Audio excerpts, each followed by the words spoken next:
Hello, Twin Flames, and welcome to your weekly energy forecast, in which we check in with your twin flame, with you, and as always, our final card is the next steps that you can take in order to speed up your harmonious twin flame union. So let's start with your twin flames card, and let's see what they're thinking and what they're feeling this week, and what's going to come up for them. And we have worth waiting for. Divine timing is at work in your love life. So right off the bat, I don't really like the word divine timing that is used in this card, but we can work with that. So it feels like your twin flame is being guided to grow at the exact pace that is needed for your union to be a lasting and secure relationship. Many twin flames, they come together very fast and they break up equally as fast, and they might go through several rounds of separation, which to each their own, but it feels like in your case, or right now, maybe you went through this situation and you're done with it. So it might feel like things are taking a little bit more time. And that's because your twin flame is working on their growth in a way that makes your relationship sustainable. Because those lessons, you'll both have to learn them anyway, in some shape or form. Whether that means you are in union and you stay in union as you learn those lessons, or you have to go through like 20 separations, you have to learn them either way. And it feels like your twin flame is really investing time and energy into learning those lessons so that you won't have to go through another separation. So it's important to trust that their actions are divinely orchestrated and guided for your shared highest good. And as I said earlier, I don't like the word divine timing because it implies that there's a specific time frame when your union happens, like if you wait 2 years, 10 years, 20 years, 5 lifetimes. And from my experience on my own twin flame journey and in other twin flames that I help and support on their journey to union, this is really not true. There's no specific time frame, and you can actually take things slow or fast. That's absolutely your choice. And also it depends on how practiced you are when it comes to your inner work. So the faster you're able to heal and master the spiritual lessons that you need in order to come into union, the faster it's going to manifest. So that's a little life hack to know about the twin flame journey. If you want things to happen faster, just heal more things. Heal more spiritual blocks to your twin flame union, and it's going to happen faster. But if you want slower, then don't heal as fast. Because from my experience, that's literally the only factor that affects things. And you might say, oh, but we have this outside circumstance. We have third-party situation. We have finances. We have all these things that are keeping us apart. Those things are actually a reflection of what's happening within.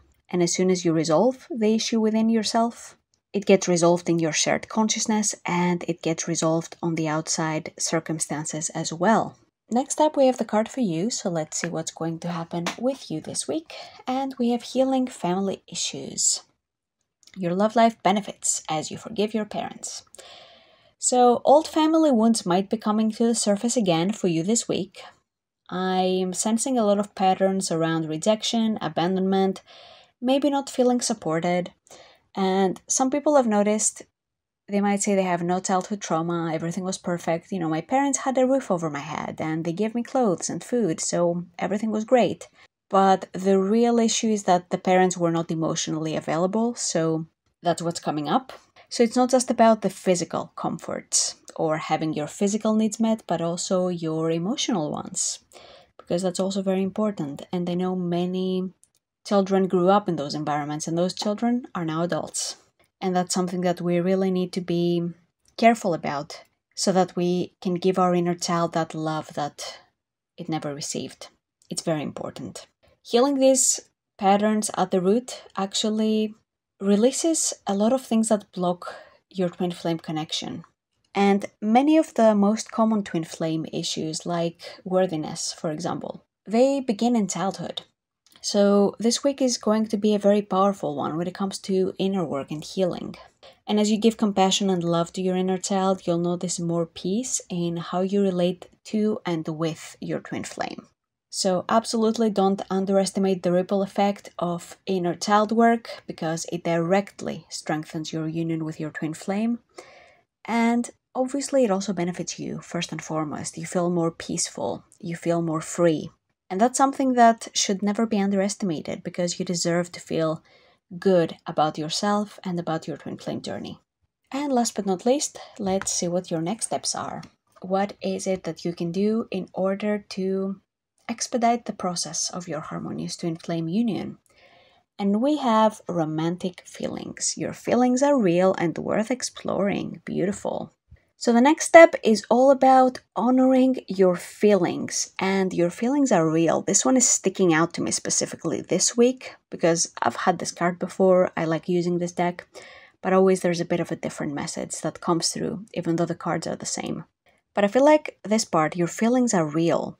So if you've noticed any people in your life maybe gaslighting you a bit, maybe calling you crazy or dramatic, or maybe you call yourself crazy and dramatic, or you're wondering, like, is what I'm feeling valid? I feel like this is a huge sign from the angels, from the divine, that what you're feeling is real, and you should trust yourself. There's something that's really going on here, more than what meets the eye, and you're able to catch it because your intuition is so heightened. After all, you're on a spiritual journey. This is what the twin flame journey is. So, of course, you're able to understand a few things that other people might not be as perceptive to. So, whatever that feeling is, it's important to listen to it, to honor that feeling. And if something just generally feels off and you're not sure about it, then let's go into the worth exploring aspect. Explore what it is, because you're going to discover whatever it is. And I feel like this is very important. That's why it's coming up as your next steps for this week. I feel like you're also being guided to let go of any doubt and recognize the love that's truly there between you and your twin flame. Even if you're in separation, even if you're in no contact, it's important to trust yourself and your experiences on this journey. And the more you validate your feelings instead of repressing them or denying them, the more you're able to open up a connection with yourself, and you're communicating with yourself essentially. And especially if you had issues with communicating with your twin flame, this is what's going to fix that. Your own inner communication with your intuition, with your soul, with your emotions. So you coming in touch with your feelings is all about allowing this romance to deepen, because when you're really present, when you really appreciate yourself, and when you give yourself real love, that's what your twin flame is going to reflect back to you, because you're already giving those things to yourself. So the huge lesson this week, pour into yourself. Don't be stingy about it. Don't be afraid of it. Just love yourself so much you're overflowing with it. And that's what's going to lead to a beautiful transformation in yourself and in your relationship with your twin flame. So this is all I had for you, my dear twin flames. Thank you so much for watching this video, and I hope to see you in the next one.